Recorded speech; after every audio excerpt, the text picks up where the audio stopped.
National education consultants association మరియు Adishankara university ఆధ్వర్యంలో the biggest education expo in Nellore. Welcome to iDream media. నేను ప్రియదర్శన్, నాతో పాటు ఉన్నారు Shekhar Basha garu. So basically Bigg Boss season 9 అంతిమ దశలో ఉంది, ముగింపు దశకు వచ్చింది. దాని గురించి కొంచెం డీప్ గా మాట్లాడుకుందాం. ఎవరు విన్ అయ్యే ఛాన్సెస్ ఉన్నాయి, ఎవరెవరు టాప్ 5 లో నిలిచే అవకాశాలు ఉన్నాయి అనేది. అన్న హాయ్ అన్న. హాయ్ నమస్తే అన్న. నమస్తే. బాగున్నారా? ఏదో సో ఎక్స్ కంటెస్టెంట్ అని చెప్పాలి, actually Bigg Boss ex contestant, season 8 contestant అని చెప్పాలి. సో మీ ప్రెడిక్షన్ లాస్ట్ టైం ఏమైందన్న? సీజన్ 8 కి కరెక్ట్ గానే అనుకున్నారా? నేనా? మేము వెళ్లే ముందు ఎవరున్నారో కూడా తెలీదు. సీజన్ లోకి వెళ్లే ముందు ఊరికే జస్ట్ చెక్ చేస్తాం కదా ఎవరెవరు ఉన్నారని చెప్పి. ఒక డౌట్ బేబక్ వస్తుందనే ఒక డౌట్ ఉండింది, వచ్చింది. అలాగే నాకే బండిగా తీసుకెళ్లాడు. తర్వాత నిఖిల్, ఎవరతను నాకు తెలియదు అప్పటిదాకా. ఏదో సీరియల్, మనం ఎప్పుడు సీరియల్ సైడ్ పోము. తర్వాత మణికంఠ, వీళ్ళిద్దరు మాత్రం. విష్ణుప్రియ అనేది కూడా చూశాను. వీళ్ళెవ్వరు నిజంగా నాకు తెలియదు, ఏ రోజు ఎవరిని చూడలేదు నేను. ఎవర్రా మీరు అంటారు, ఒక బేబక్క మాత్రమే తెలుసు, అది కూడా ఏదో ఒకసారి ఇంటర్వ్యూ చేశాను నేను. అలా వెళ్లే ముందు మాత్రం Nikhil winner, Nikhil winner, Nikhil winner first నుంచి. మీరు వెళ్లే ముందే అంటే నిఖిల్ వెళ్తున్నాడు, నిఖిల్ విన్నర్ అంటే ఓహో వెళ్ళక ముందే వీళ్ళకి ఈ రేంజ్ లో ఉందంటే మనకెవరు తాడు బొంగలు. సో ఓకే, పెద్దవాళ్ళేమో అప్పుడు కొట్టి చూసా ఎవడి నిఖిల్, ఎవడి మణికంఠ, వీళ్ళిద్దరు సీరియల్ ఆర్టిస్టులు. Okay done. ఈసారి అలా విన్నారా? సీజన్ 9 కి ఎవరి పేర్లు విన్నారా? విన్నారు లేడీ గానీ మేల్ గానీ? లేదు చూడలేదు, ఎందుకంటే మొత్తం అగ్ని పరీక్ష నుంచి మొదలైంది కదా. సో రెండు కమెంట్స్ వినిపిస్తున్నాయి. అంటే నేను చూస్తున్న హవా అయితే, ఒకటి కామనర్స్ నుంచి కళ్యాణ్, మంచి ఏదో ఓకే కళ్యాణ్ వైబ్, ఆ వేవ్ చాలా స్ట్రాంగ్ గా ఉంది ఇప్పుడు చూస్తుంటే. ఈవెన్ ఏమో ట్విట్టర్ లో గానీ మొన్న 2,56,000 ట్వీట్స్ పడ్డాయి వన్ డే అని చెప్పి ఇలాంటి నెంబర్స్ వినిపిస్తున్నాయి. మరి అది పిఆర్ స్టంట్ ఎంత వరకు ఏది ఎంత అనేది తెలియదు కానీ కామనర్ కి పిఆర్ పెద్ద ఉండదు, అది గుర్తుపెట్టుకో. ఓకే. అండ్ ఇంకొకటి ఏంటంటే తనుజ గారు ఫస్ట్ నుంచి, ఆమె తనుజ ఆవిడకి చాలా ఫాలోయింగ్ ఉంది సీరియల్స్ నుంచి. మీరు అన్నట్టు లాస్ట్ టైం ఎలాగా నిఖిల్ గారి పేరు వినిపించిందో ఈసారి ఈమె పేరు వినిపిస్తుంది. అంటే రెండు కంప్లైంట్స్ వినిపిస్తున్నాయి. ఈవిడ కన్నడ, సో సీరియల్ ఆర్టిస్టులు కన్నడ వాళ్ళని లాస్ట్ టైం అలాగే గెలిపించారు. ఆల్రెడీ లాస్ట్ టైం వివాదం వచ్చినా తెలుగు వర్సెస్ కన్నడ అని లాస్ట్ గా ఆయన గెలిచాడు. సో ఇప్పుడు కన్నడ ఆమెను మళ్ళీ గెలిపిస్తారా అనే ఒక వర్షన్ వినిపిస్తుంది. ఇంకో వర్షన్ ఏంటంటే లేడీ విన్నర్ లేదు, జస్ట్ ఓటీటీలో బిందు మాధవ్ గారు గెలిచారు కానీ ఇంకెవరు గెలవలేదు కాబట్టి లేడీ విన్నర్ చేద్దాం అనేది ఇది ఒకటి వినిపిస్తుంది. ఇక్కడికి వచ్చేసరికి కామనర్ ని గెలిపిద్దామని ఒకటి ఉంది. లాస్ట్ టైం పల్లవి ప్రశాంత్ అనే కామనర్ ని గెలిచి మనం రెడ్ ఫ్లవర్ అయ్యామని కొంతమంది వాదన. సో అంటే మధ్యలో జై జవాన్ జై కిసాన్ అంటారు కదా, జై కిసాన్ అయిపోయింది, ఇప్పుడు జై జవాన్ అనమాట. Okay okay okay. బట్ ఇక ఆడపిల్ల విషయానికి వస్తే, నిజంగా ఆడపిల్ల, ఏడుపిల్ల కాదు కదా, ఆడపిల్ల అంటే కర్ణాటక పిల్ల అనమాట. అదే అనిపిస్తుంది. ఏడుపిల్లని ఎప్పుడు గెలిపిస్తారా? ఎంతసేపు ఆడపిల్లనే గెలిపిస్తారా? ఆడపిల్లని కాదు, ఏడుపిల్లని గెలిపించండి. పాప అమ్మాయి వచ్చింది, దమ్ శ్రీజ పంపించారు. ఎందుకు? Commoner.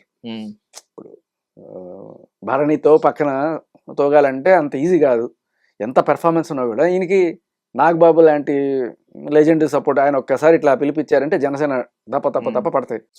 So Bharani very strong contestant. But Bharani గారి పేరు ఎక్కడ వినిపించట్లేదు రేస్ లో, అంటే వచ్చినట్టు సమాచారం టాప్ 5 లోకి. బట్ విన్నర్ రేస్ లో అయితే ఖచ్చితంగా ఉండరు అనేది. విన్నర్ అనేది మనకి మీరు అనుకుంటున్నట్టుగా ఉండదు, కొన్నిసార్లు లాస్ట్ మినిట్ లో ట్విస్టులు రావచ్చు. ఇకపోతే అదే ఒక చిన్న చమత్కారం అనుకో, ఎగ్జాగరేషన్ అనుకో, కానీ నువ్వు అన్నట్టుగా ఏంటి ప్రతిసారి కన్నడ వాళ్ళు, ఈ కన్నడ బ్యాచ్ ఏమిటి అని చెప్పి నువ్వు వెళ్ళాలనుకుంటావు. కన్నడ వచ్చా? రాదా? నేర్చుకో. నా ಗೊತ್ತಾಯ್ತ್ರಿ ಎಂದಿರಿ ಹಾಯ್ತ್ರಿ ಇಲ್ಲಿ ಹೋಗಿದ್ರಿ వెళ్ళి ಬರ್ತೀನಿ ఇవన్నీ 4-5 నేర్చుకొని బెంగళూరు పోయి అటు ఇటు తిరుగుతుండు. నాకు తెలుగు కొంచెం కొంచెం వస్తుంది అని చెప్పి ఇట్లా మాట్లాడు. వీడే మన నెక్స్ట్ బిగ్ బాస్ కంటెస్టెంట్, వచ్చే దర్శన్ అంటారు. నాకు తెలియక నేను కామనర్ లో అప్లై చేయాలేమో అనుకుంటున్నా. అప్పటికి కూడా నీకు రాలేదు, అప్పటికి నీకు కన్నడ రాలేదనుకో, నువ్వేం చేయాలి తెలుసా? పెళ్లి చేసుకున్నావు నువ్వు? లేదు, ఇంకా లేదు. అర్జెంట్గా పెళ్లి చేసేసుకో. పెళ్లి చేసుకుంటే ఎప్పటికైనా వచ్చేస్తుంది. ఇదేంటిది? కన్నడం, పిల్లల్ని కన్నడం. ఓకే, కన్నడ రావడం కోసం. ఓకే, కన్నడం నేర్చుకోవాలంటే ఓకే పెళ్లి చేసుకుంటే కన్నడం వస్తుంది. Nice, just kidding. సరే, ఈ ప్రధానంగా 2 వినబడుతున్నాయి మనకి, జవానా లేకపోతే ఆడపిల్ల. ఆడపిల్ల 2 రకాలుగా జస్టిఫికేషన్. తనూజ నిజంగానే చక్కగా ఆడుతుంది. మొన్న బేబక్కని కలిసినప్పుడు కూడా ఎవరైనా కూడా ఒక్కటంటే మన ఇంట్లో అమ్మాయిలా ఉందిరా, అమ్మాయి అంటే ఇలా ఉండాలి, ఏ ఎదవేషాలు ఎటువంటివి ఏమి లేకుండా చక్కగా డ్రెస్సింగ్ కానీ పద్ధతిగా ఉంది, మాట తిరిగి. ఈసారి ఎప్పుడప్పుడు ఏడుపులు, అమ్మాయి అంటే ఉంటుంది, ఏవో 2-3 నెగిటివ్స్ ఉండొచ్చు, కానీ అమ్మాయి అంటే ఇట్లా ఉండాలి అనే కోణం బాగా వెళ్ళింది జనాలు. ఎస్పెషల్లీ అమ్మాయిలకే అమ్మాయి నచ్చుతుంది. జనరల్గా అమ్మాయిలకి పెద్ద ఈజీగా ఓన్ చేసుకోరు. ఇప్పుడు అమ్మాయిలు చాలా మంది ఉన్నారు, రీతు చౌదరి ఉన్నారు, లేకపోతే ఇంకా చాలా మంది ఉన్నారు. మేబీ వాళ్ళ డ్రెస్సింగ్ వల్ల కావచ్చు, లేకపోతే వాళ్ళ నోటి దోల వల్ల కొంతమంది ఇలా రకరకాలుగా వాళ్ళని వాళ్ళలో చూసుకోలేకపోతున్నారు. అంటే ఒక అమ్మాయి నన్ను నేను చూసుకుందాం అనుకుంటే అది తనుజ అవుతుంది. అలా సరే అమ్మాయి తెలుగు అమ్మాయి కాకపోవచ్చు, కానీ చక్కగానే తెలుగు మాట్లాడుతుంది, అది కూడా ముద్దు ముద్దుగా మాట్లాడుతుంది. ఆ రకంగా తనూజకి అమ్మాయిల్లో విపరీతమైన ఫాలోయింగ్ ఉంది. అండ్ తన బిహేవియర్ కూడా వెల్ బిహేవ్. సరే అప్పుడప్పుడు కొంత ఆ ఏడుపులు.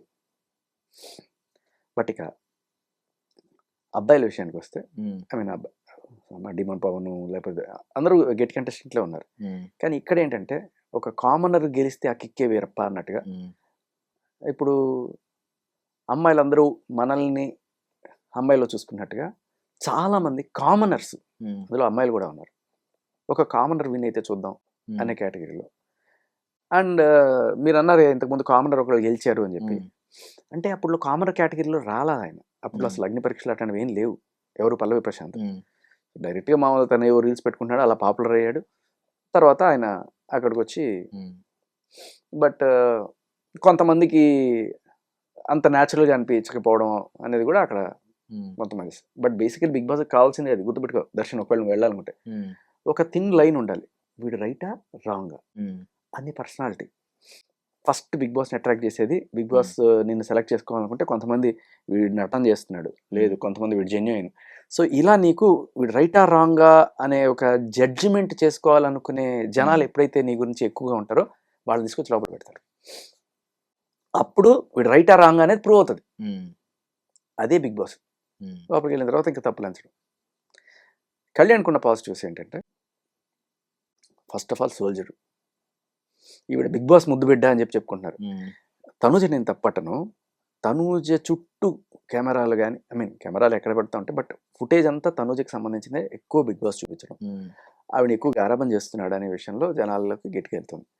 ఆ విషయంలో ఆవిడ తప్పు లేకపోయినా కూడా బిగ్ బాస్ ఓవర్ యాక్షన్, లేకపోతే నాగార్జున గారు కూడా వచ్చినప్పుడు ఆవిడని చాలా యూనో మందలించాల్సి వచ్చిన టైంలో కూడా చాలా శుతిమెత్తగా, ఇవన్నీ చూస్తే బిగ్ బాస్ లేకపోతే ఆ స్టార్ మా నుంచి ఎవరైతే వస్తారో వాళ్ళని కాపాడుకుంటూ వస్తారు, అందులో ఒక ఫేవరెట్ కంటెస్టెంట్ ఎవరు ఉంటారో వాళ్ళని జాకీలు పెట్టైనా లేపుతారు అనే కోణం కనబడుతుంది.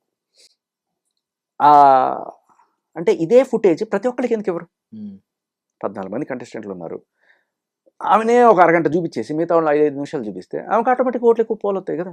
ఇప్పుడు top top top top top అలా ఫస్ట్ నుంచి టాప్లోనే ఉంది ఆవిడ. ఏదో దొంగ ఓట్లు కూడా కాదు, జెన్యున్ ఓట్లే. కానీ జనాల మనసుల్లో ఆవిడ్ని మంచిగా ప్రొజెక్ట్ చేయడానికి బిగ్ బాస్ టీం కూడా కష్టపడుతుంది అనేది అర్థమవుతుంది అక్కడ. బట్ వీళ్ళు అలా కాదుగా, నార్మల్లీ ఇప్పుడు స్టార్ మా ఎప్పుడైనా ఎలాగ ఒకరు వచ్చినప్పుడు, లాస్ట్ టైం నిఖిల్ వచ్చినప్పుడు కొంచెం సీరియల్ బ్యాచ్ ఇది అదే అంటున్నారు. ఇప్పుడు ఇమ్ము ఉన్నాడు జబర్దస్త్ ఎమాన్యుయల్ గా, ఆయన కూడా ఈ షోస్ కి స్టార్ మా షోస్ అన్నిటికీ అవసరం. సో ఆయన్ని విన్నర్ చేసుకున్నా వాళ్ళకి యూజే ఉంటుంది. విన్నర్ అనే విషయానికి బిగ్ బాస్ సంబంధం లేదు. టాప్ 5 వరకు ఎట్లా అయినా సరే వీళ్ళని తీసుకెళ్ళాలి అనే ఉండొచ్చు. అది బయట కొంత రీతు చౌదరికి కూడా అంతే ఫేమ్ ఉన్నట్టుంది, ఆవిడ చాలా చోట్ల షోస్ లో కనబడుతూ ఉంటుంది. బట్ స్టిల్ ఆస్థాన విద్వాంసులాగా ఇమాన్యుయల్ అయితే ఆస్థాన కవిలాగా, ఇమాన్యుయల్ లేకుండా స్టార్ మాలో చాలా తక్కువ షోస్ ఉంటాయి. రెగ్యులర్ కనబడుతుంటాడు స్టార్ మాలో, అందరిలోకి తల్లో నాలికలాగా, అందరికి పూసలో దారంలాగా అందరితో కలిసిపోతాడు. వెరీ ఫ్రెండ్లీగా నేను చూశాను కూడా. And he deserves to be. ఎందుకంటే నేను లాస్ట్ సీజన్కి వెళ్ళినప్పుడు, తర్వాత స్టార్ మాలో షోస్కి వెళ్ళినప్పుడు కూడా అతని టైమింగ్ కానీ, అతని ఫ్రెండ్లీనెస్ కానీ అన్నీ చూశాను. అరే ఇతను ఎందుకు వెళ్ళలేకపోతున్నాడు అని చెప్పి కూడా అనిపించింది. ఆయన అప్పుడు కూడా 2-3 డైలాగులు వేసాడు, నన్ను ఎప్పుడు పంపిస్తావు బిగ్ బాస్, నన్ను ఎప్పుడు పంపిస్తావు బిగ్ బాస్ అని. మొత్తానికి ఆయన సాధించుకున్నాడు. కాకపోతే వీళ్ళకి ఖచ్చితంగా ఫుటేజ్లో సింహభాగం లైన్ షేర్ అయితే వీళ్ళకే వెళ్తుంది. మిగతా వాళ్ళకి వెళ్ళాలంటే వాళ్ళు ఏదైనా జిమ్కి చేయాలి. సో ఎవరైతే వీళ్ళతో ఎక్కువ తిరుగుతుంటారో వాళ్ళు కూడా హైలైట్ అయ్యే ఛాన్స్ ఉంటుంది. సో కళ్యాణ్ కూడా ఫస్ట్ నుంచి తనూజ చుట్టూ అలా కొంత ఫ్రెండ్లీగా ఉండడం వల్ల కళ్యాణ్కి మెల్లగా వచ్చింది. అతను కావాలని చేసింది కదా, జనరల్గానే మామూలుగానే కనెక్ట్ అయ్యాడు. బట్ తర్వాత ఆవిడని దాటేసే రేంజ్కి ఇవాళ మనం చూస్తున్నాం. ఈవెన్ స్టార్టింగ్ లో నేను కూడా చూసాను, అంటే ఇప్పుడు కళ్యాణ్కి కానీ ఎక్కువగా పవన్ కంటే కూడా కళ్యాణ్కి ఎక్కువ నెగిటివిటీ స్ప్రెడ్ అయింది. అంటే పులిహోర కలుపుతున్నాడు అనే ట్యాగ్ కూడా వచ్చింది. బట్ తర్వాత మొత్తం మారింది అసలు. మొత్తం యునానిమస్ గా మారిపోయి అందరూ చాలా మంచోడు, చాలా మన ఇంట్లో ఒక అబ్బాయిలా ఉంటున్నాడు అని చెప్పి బిగ్ బాస్ కి వచ్చిన వాళ్ళే నాగార్జున గారితో చెప్తున్నారు, నేను కళ్యాణ్ ఫ్యాన్ అండి. అవును, దట్స్ ట్రూ. అండ్ పవన్ కూడా అంతే, డెమన్ పవన్ కూడా మంచి ఇదే ఉండేది. బట్ మొన్న ఇట్లా పేక పట్టుకుని కొంత నెగిటివ్ అయ్యాడు. కానీ అది కూడా వాళ్ళేమి పెద్ద ఇష్యూ చేసుకోవాలనుకుంటే, ఒకవేళ చేసుకోవాలనుకుంటే కళ్యాణ్ దాన్ని పెద్ద రాజకీయం చేసి ఉండొచ్చు. పేక పట్టుకున్నాడు అని చెప్పి. అండ్ సో మొత్తానికి కళ్యాణ్ అయితే గుడ్ బుక్స్ లో ఉన్నాడు. ఇప్పుడు జనాల ముద్దు పెట్టే కళ్యాణ్, బిగ్ బాస్ ముద్దు పెట్టే తనూజ. జనాలకు కూడా తనూజ చాలా మందికి ఇష్టమే. కానీ ఇతను అగ్ని పరీక్షను తట్టుకొని అలా చిన్నగా అంచెలంచెలుగా ఎదుగుతూ ఇలా, అంటే ఎప్పుడు కూడా అట్టడుగు నుంచి అత్యంత పైకి ఎదిగిన వాళ్ళకి ఆ ఇది ఉంటుంది. Like megastar Chiranjeevi. సో అసలు ఏమీ లేకుండా వచ్చారు. బట్ ఇప్పుడు వాళ్ళ అబ్బాయికి ఆల్రెడీ సెట్ ప్లాట్ఫామ్. ఆయన నిజంగా బ్రహ్మాండంగా యాక్ట్ చేస్తాడు. బట్ ఈయనకి ఉన్న క్రెడిబిలిటీ ఏంటి, అసలు ఏమీ లేనివాడు అంత ఎగాడు. బట్ ఆల్రెడీ మీకు మంచి ప్లాట్ఫామ్ ఉంది, దాన్ని మీరు నిలబెట్టుకుంటే చాలు. సో తనూజకి ఆల్రెడీ మంచి సెట్ ప్లాట్ఫామ్ ఉంది, అది నిలబెట్టుకుంటూనే వచ్చింది ఆవిడ ఇప్పటిదాకా. కానీ ఇతను ఏమీ లేకుండా ఆకాశానికి ఎగిరాడు. అది కాకపోతే ఈ వర్షన్ ఏమంటారంటే కామనర్ ని గెలిపిస్తే చాలా మంది, ఐ మీన్ ఈవెన్ మనం కామనర్ అయి ఉంటే, నేను కామన్ మ్యాన్ అయ్యండి, అందరూ అనుకునేది ఏంటంటే కామన్ పీపుల్ ని గెలిపిస్తే, కామనర్ ని గెలిపిస్తే వాళ్ళకి తర్వాత వాళ్ళ బిహేవియరే మారిపోతుంది, ఇలా మొత్తం నెగిటివ్ గా బిహేవ్ చేస్తున్నారు, బయటకు వచ్చి ప్రామిస్ చేసి ఇవ్వలేదని, ఇవన్నీ ఉన్నాయి. ఇప్పుడు ఇది రిపీట్ అవుద్ది అంటారా ఒకవేళ నిజంగా గెలిస్తే? అలా నేను అనుకోను. అంటే మనిషిని బట్టి ఉంటుంది. కామనర్ అనేవాళ్ళు, నువ్వు నేను కామనర్లే చెప్పాలంటే. సో కామనర్ అనేవాళ్ళు లక్షల కోట్లలో ఉన్నారు.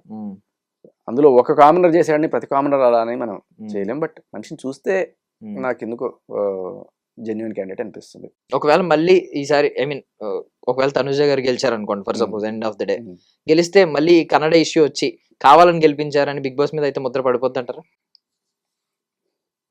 ఆ నిందలు ఎప్పుడు ఉండేవి కదా. బిగ్ బాస్ కి నిందలు కొత్త ఏం కాదు. ఏముంది, మరీ పెద్ద నింద వచ్చేసింది అనుకోండి. ఫర్ ఎగ్జాంపుల్ సంజన ఆ రోజు గేట్లు ఓపెన్ చేసి బయటకు వెళ్ళిపోమన్నాడు బిగ్ బాస్. కానీ ఆవిడ నిజంగా బయటకు వెళ్ళిపోయింటే అది నిజంగా పెద్ద ఇష్యూ అయ్యింది. జనాలు అందరూ కూడా వచ్చేసేవాళ్ళు. ఎందుకంటే ఆవిడ మాట్లాడిన దాంట్లో రైట్ ఉంది. ఆవిడ ఏమన్నా క్యారెక్టర్ అసాసినేషన్ ఏం చేయలే. నాకు ఇబ్బందిగా ఉంది, నేను రాత్రి పడుకునే టైంలో వాళ్ళు అక్కడికి వచ్చి గుసగుసలు పెడుతుంది, నాకు చిరాగ్గా ఉంది నిద్రపోవడానికి. సేమ్ దివ్యుల మాదిరి కూడా చెప్పారు కదా. సో చాలా మందికి అలా ఇబ్బందిగా ఉంది. కావాలంటే బయట ఎక్కడైనా పోయి పులిహోర కలుపుకోవచ్చు, లేకపోతే గంటల డిస్కషన్లు పెట్టుకోవచ్చు. కానీ అక్కడే పక్కన కూర్చొని కుసు అనుకుంటే ఎవరికైనా చిరాగ్గానే ఉంటుంది. పడుకునే టైంకి ఆసేపు అయినా సరే అందులో అక్కడ ఉండే బెడ్లు, ఆ హడావిడి, ఆ లైట్లకి నిద్ర పట్టడమే కష్టంగా ఉంటుంది. ఆ పడుతున్న టైంలో ఇలా సోలు పెడితే ఇంకా చిరాగ్గా ఉంటుంది. What she said is absolutely right. దాంట్లో ఎక్కడా కూడా తప్పులు ఎత్తడానికి లేదు. అది నువ్వు ఎలా అర్థం, గుమ్మడికాయ దొంగంటే భుజాలు అనుకున్నట్టు నన్ను అనేసింది బాబోయ్, నన్ను అనేసింది అంటే అన్నదేంటి, నువ్వు అక్కడ పక్కన వెళ్ళి కూర్చుంటావు, పడుకుంటావు కూడా అలా కూర్చుంటావు, ఊరికే సొల్లు పెడతావు, గుసగుసలు. దట్స్ నాట్ ఫెయిర్ అండి. ఆవిడ ఖచ్చితంగా చక్కగా డిఫెండ్ చేసుకుంది. కానీ నాగార్జున గారు తిమ్మిని బమ్మిని చేసినట్టుగా ఇదిగో చెప్పు, వాళ్ళు తప్పన్నారు, వీళ్ళు తప్పన్నారు, అందరూ తప్పన్నారు కాబట్టి నువ్వు తప్పను. బట్ నాగార్జున గారు చెప్పిన తర్వాత ఎవరన్నా సరే తప్పు కాదు సార్ రైట్ అని దమ్ము ఎవరికైనా ఉంటుందా?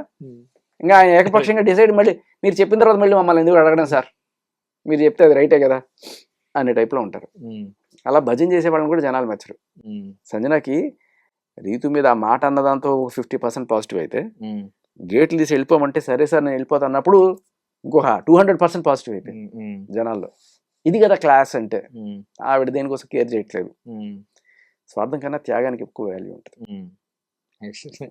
సార్ అప్పుడు అంటే ఆల్రెడీ కళ్యాణ్ వెళ్ళిపోయాడు ఫైనలిస్ట్. మీ దృష్టిలో నార్మల్ గా ఈవెన్ ఎలిమినేట్ అయిపోయిన వాళ్ళు కూడా మీరు తీసుకుని కన్సిడర్ చేసి టాప్ 5 ఎవరు డిజర్వ్ అనిపించింది మొత్తం బిగ్ బాస్ సీజన్ 9 లో? వెళ్ళిపోయిన వాళ్ళు ఒక హరీష్, ఒక దమ్ము శ్రీజ, వీళ్ళు వర్త్ క్యాండిడేట్స్ అనిపించింది.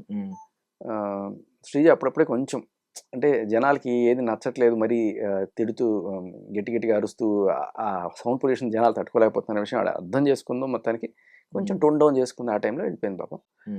హరీష్ గొప్ప విషయం ఏంటంటే దమ్మున్న మనిషి, ఆ పేరుకి అది దమ్ము శ్రీజ అలాగే ఈయన దమ్ము హరీష్ అని పెట్టుకోరు. ఎందుకంటే నాగార్జున గారు చెప్పినా ఎవరు చెప్పినా తప్పును తప్పే, అవును సార్ అని చెప్పనే క్యారెక్టర్. బట్ ఆయనలో ఉన్న చిన్న నెగిటివ్ అసలు నవ్వడు మనిషి. సో ఇంకా ఆయన కంప్లీట్ అంటే బిగ్ బాస్ కావాల్సింది అలాంటిదే యాక్చువల్గా చెప్పాలంటే.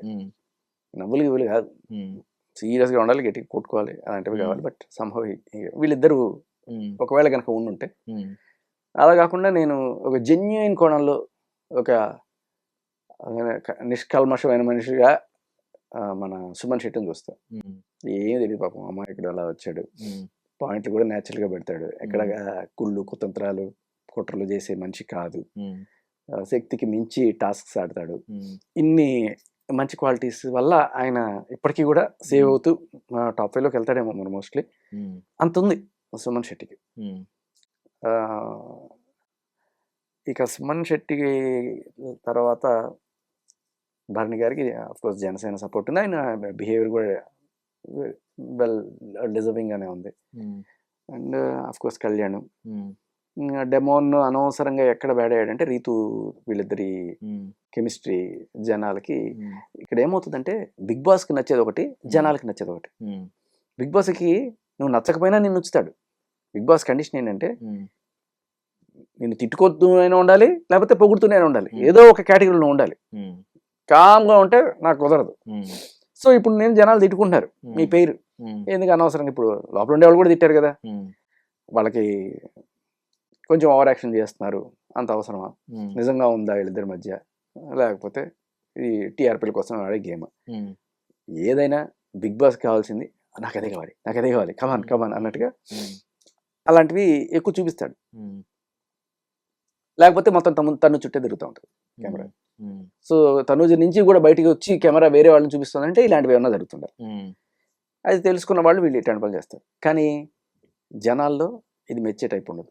జనాలకి ఎలా ఉంటుంది అంటే ఎస్పెషల్లీ బీసీ సెంటర్లో ఏం పోయే కాలం వీళ్ళకి ఎంత ఓవర్ యాక్షన్ చేస్తున్నారు. ఇప్పుడు నువ్వు పుట్టిందని అమెరికాలోనా లేకపోతే యూరోప్లో పుట్టినావా, ఇండియాలో పుట్టే ఎక్కడ మీది చేమ కుర్తో లేకపోతే ఎక్కడో ఆ ఊళ్ళో పుట్టి నువ్వు ఇప్పుడు సడన్గా ఇంత ఇదిగా నడుపుతుంటే మాకు ఎవరికైనా అట్లా అనిపిస్తుంది. కానీ ఏమవుతుంది జనాలు అంటే చాలా మందికి అర్థం కాని విషయం ఏంటంటే ఒక సిటీకి వచ్చిన తర్వాత ఒక కల్చర్ నేర్చుకున్న తర్వాత సరే అందులోని ఇండస్ట్రీలో ఉన్నప్పుడు దానికి అలవాటు పడతారు. పడినప్పుడు వాళ్ళకి అది నార్మల్ అయిపోతుంది కొన్నాళ్ళకి. ఆ నార్మల్ విషయంలో కొంత పెద్ద మనసుతో చూసేవాళ్ళు చాలామంది ఉంటారు. బట్ గ్రామాల్లోనూ లేకపోతే టౌన్లోనూ దీన్ని మెచ్చరు. సో వీటి మనం అనుకుంటాం ఇక్కడ హైదరాబాద్లో 1 కోటి మంది ఉన్నారు కదా, 1 కోటి మంది ఓట్లేరు, కానీ గ్రామాల్లో ఉండేవాళ్ళు గట్టిగా ఓట్లేస్తారు. ఇప్పుడు తనుజ నిలబడుతుందంటే దానికి కారణం అంటే సీరియల్స్ హైదరాబాద్లో కన్నా రూరల్ ఏరియాస్లో టౌన్స్లో గట్టిగా చూస్తారు లేడీస్. సో వాళ్ళకి ఈవిడ కనెక్ట్ అవుతుంది, కానీ ఈవిడ కనెక్ట్ అవుతుంది. అంటే నేను షాక్ అయింది ఏంటంటే మీరు లిస్ట్ అంతా చెప్పారు కానీ ఇందులో తనుజ గారి పేరు రాలేదు. అండ్ మోర్ ఓవర్ సంజన గారి గురించి గొప్పగా చెప్పారు. తనుజ ఇమాన్యుయల్ ఫస్ట్ డిజర్వింగ్ ఎవరన్నా అంటే ఇమాన్యుయల్. ఎందుకంటే ఆయన ఎంటర్టైన్మెంట్ చేస్తాడు, అసలు ఎక్కడ కూడా అన్ని చక్కగా రూల్స్ ఫాలో అవుతున్న దీంట్లో ఎక్కువగా మనకి ఇమాన్యుయల్ కనబడి ఏదో చిన్న 1-2 మిస్టేక్లు తప్ప. ఇమాన్యుయలే ఈ సీజన్ మొత్తానికి ఎంటర్టైన్మెంట్ ఎవరన్నా అంటే అది ఇమాన్యుయలే కదా. సో ఆ కోణంలో ఇమాన్యుయల్ ఫస్ట్, తర్వాత ఇంకా సరే తనుజ బిగ్ బాస్ ముద్దు బిడ్డ. సంజన గారి గురించి మీరేం మెన్షన్ చేశారు? సంజన గారు నేను యాక్చువల్గా ఫస్ట్లో అయితే నేను ఆవిడ ఎందుకు బిడ్డను పెట్టుకొని ఒక 5 నెలల పాపను పెట్టుకొని రావాల్సిన పని ఏముంది, ఆవిడ బిడ్డ కన్నా ఇంపార్టెంట్, మేబీ నెక్స్ట్ సీజన్కైనా వచ్చి ఉండొచ్చు కదా ఆవిడకున్న కాంటాక్ట్స్ తోటి. కానీ బిడ్డను వదిలేసి రావడం అనేది నా దృష్టిలో ఒక నెగిటివ్ కోణం, నేను ఆ కోణంలో చూస్తాను. కానీ నేను బిడ్డను వదిలేసి వచ్చానని చెప్పి ఇక్కడ చెప్తే ఆ సింపతిని గెయిన్ చేయడానికి నువ్వు అది ఆ కార్డు వాడుకోవడం నాకు నచ్చదు. అంటే మేబీ వచ్చే సీజన్లో అయితే వీళ్ళు కూడా వద్దంటారేమో, ఈ కరెక్ట్ టైంలో వస్తుందా లేదా అని టెస్ట్ చేసి ఇది యూజ్ అవుద్ది, టీఆర్పీకి యూజ్ అవుతుంది, లేదంటే ఆవిడ గురించి ఏమంత బజ్ ఏం లేదు కదా, అంటే బిడ్డను వదిలేసి వచ్చింది కరెక్ట్ గా అనేది ఒక అటెన్షన్ పాయింట్ అవుతుందేమో అది అవుతుంది. ఆలోచించారు. ఖచ్చితంగా అటువంటి బిగ్ బాస్ గట్టిగా ఆలోచిస్తారు. ఎందుకంటే నేను వెళ్ళడానికి కూడా కారణం, నాకు మేబీ అప్పటిదాకా అడుగుతున్నప్పుడు 2 వారాలు మా డెలివరీ ఉంది అనగానే ఒక వెలుగు కనబడింది వాళ్ళ కళ్ళలో, వీడే మనకు కావచ్చు. సో మేబీ ఆ భార్య డెలివరీకి సంబంధించి నేను ఏమైనా ఏడుస్తానేమో, లేకపోతే అటువంటివి ఏమీ కనబడలేదు అక్కడ. బేసికలీ కామ్గా టక్కుమని వచ్చేసాను నేను. అలా కాకుండా నేను లోపల కూర్చొని అక్కడే ఉండి అది పట్టుకొని ఏలాడుతూ అయ్యో మావిడ ఎలా ఉందో ఇలాంటి యాక్షన్ మన వల్ల కాదు. వచ్చేయాలి అంతే. ఉంటే ఒక 2-3 వారాలు ఎక్స్ట్రా ఉండేవారనే ఫీలింగ్. 3 వారాలు ఏముంది, అది పట్టుకొని లాగుతూనే ఉండొచ్చు. ఆ ఫ్యామిలీ వీక్, ఆ బిడ్డను తీసుకురావడము, ఇంత హడావిడి అంతా ఉండేది. దాని గురించి టీఆర్పీ ఎన్నో కళలు ఉంటారు బిగ్ బాస్. మన వల్ల కాలే, వచ్చేసినాం. ఎందుకు ఆ టైంలో గిట్టి పీకింది. సరే, అది సంజన గారి గురించి నాకున్న ఫస్ట్ నెగిటివ్ ఒపీనియన్. బట్ ఎప్పుడైతే ఈవిడ రీతుని టార్గెట్ చేసి ఆ మాట అన్నదో ఒక్కసారి పాజిటివ్ అయిపోయింది జనాలు. అంటే చిన్న చేపన పెద్ద చేప అన్నట్టుగా ఈవిడ కొంచెం నెగిటివ్ లో ఉన్నా, అంతకన్నా పెద్ద నెగిటివ్ లో ఉన్నది రీతు. ఈ నెగిటివ్ ని ఈవిడ కొట్టడం వల్ల ఈవిడ పాజిటివ్ అయింది. ఇది లెక్క, ఇది గేమ్. అది కూడా కరెక్ట్ టైమింగ్ చూసుకుని 12 వారాల తర్వాత ఎప్పుడో కొట్టింది. అంతకు ముందు నీకు గుర్తు రాలేదా అంటే ఉండొచ్చు వేరే పాయింట్లు, సర్లే చూసి చూడకుండా పోదామని. బట్ ఒకళ్ళు ధైర్యం చేసిన తర్వాత మనం కూడా చేయొచ్చు కదా, దివిల మదర్ అన్న తర్వాత మనం అనకూడదా అని చెప్పి ఆవిడ వేసింది. అది గట్టిగా తగిలింది. ఇప్పుడు రీతు రావడానికి కూడా వన్ ఆఫ్ ద రీజన్ అదే ఉండొచ్చు. మేబీ శివాజీ అన్న గట్టిగా వేస్తాడేమో, మన దాన్ని ఏమంటారు బజ్లో ఖచ్చితంగా ఈ విషయం అడుగుతారు, చూడాలి. అంటే మామూలుగా టీఆర్పీ అంటే వాళ్ళు లెక్కలో ఒక్కొక్కటి చెప్తారు, ఏది నమ్మాలి ఏది నమ్మకూడదు తెలియదు. కానీ నార్మల్ గా ఆడియన్స్ స్పందన మీరు చూస్తూ ఉంటారు కాబట్టి, గత సీజన్లతో పోలిస్తే ఈ సీజన్ సక్సెస్ అనిపించిందా? ఈవెన్ ఇది యాడ్ అయింది కదా, అగ్ని పరీక్ష యాడ్ అయింది. నీకు సీజన్ మొత్తం ఒకటే రేటింగ్ ఉండదు. ఒకనొక టైంలో ఒక వీక్ మళ్ళీ వేస్తుంది, తర్వాత మళ్ళీ పడుతుంది. సో అలా నేనున్న టైంలో నా ఫస్ట్ వీక్ నాగార్జున గారు వచ్చినప్పుడు మాకు ఒక అనౌన్స్మెంట్ చేశారు, అన్ని ఏంటి హిందీ బిగ్ బాస్ ని కూడా దాటేసింది ఈ వీక్ మన టీఆర్పీ అని. అలాగే ఈసారి కూడా ఒకనొక వీక్ లో ఆల్ టైమ్ హైయెస్ట్ వచ్చింది. మా వీక్ కూడా దాటేసి అంత హైయెస్ట్ వచ్చింది ఒక 2-3 వారాల క్రితం. సో ఇట్స్ నాట్ కంటిన్యూస్ గా ఒకటే ఉండదు, ఏదో ఒకటి వర్కౌట్ అవుతుంది. ఆ వర్కౌట్ అయిన వీక్ టప్ లెస్. సో అగ్ని పరీక్ష అనే కాన్సెప్ట్ మీకు నచ్చిందా? ఇది జరిగిందంతా కాన్సెప్ట్ ఏదైనా సరే జనాలకి పబ్లిక్ నువ్వు ఇన్వాల్వ్ చేయడం అనేది నాకు నచ్చింది. సో నిజంగా పబ్లిక్ ని తీసుకొస్తున్నావా, లేకపోతే ఆల్రెడీ కొంత ఇన్స్టాగ్రామ్ లో ఎంతో కొంత ఉన్న వాళ్ళని పట్టుకొస్తున్నావు అంటే మరి దానికి ఏమన్నా పేరుకి కామనర్ అని చెప్పి. ఇప్పుడు నబీల్ ఉన్నాడు మా దాంట్లో, నబీల్ కామనరా లేకపోతే ఇన్ఫ్లుయెన్సరా? అదే యాక్చువల్లీ ఇన్ఫ్లుయెన్సరే అన్నారు. ఇన్ఫ్లుయెన్సరే, నబీల్ హ్యూజ్ ఇన్ఫ్లుయెన్స్ వరంగల్ ఏరియాలో మొత్తం కూడా మిలియన్స్ ఆఫ్ ఫాలోవర్స్ ఉన్నారు. నువ్వు వాళ్ళని పట్టుకొని కామనర్ కేటగిరీలో అనలేవు. అలాగే ఇప్పుడు వచ్చిన వాళ్ళు మీరు చూసుకుంటే దమ్ము శ్రీజ కానీ వీళ్ళకి కూడా ఆటోమేటిక్గానే బాగానే ఉంది, కామనర్ కేటగిరీలో వేసారు అంతే.